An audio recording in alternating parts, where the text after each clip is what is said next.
Nagautaw-utaw kag wala na sang kabuhi sang makita ang 53 anyos nga lalaki nga ginreport nga na-missing sa kadagatan sakop sang Carles Iloilo kag Pilar Capiz Lunes sang aga Agosto 3. Ang superpower sa Mighty C, lakas tensya, matalinaw, Mighty C.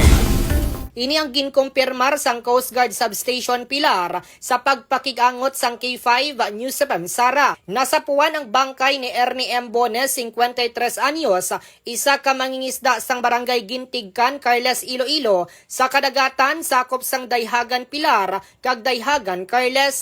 Suno sa impormasyon, ginkumpirmar sang pamilya nga ilahimata ang nakita sang pumuluyo matapos nila ma-identify ang nasuksok ni Bones nga duag pula nga t-shirt kag cycling nga short.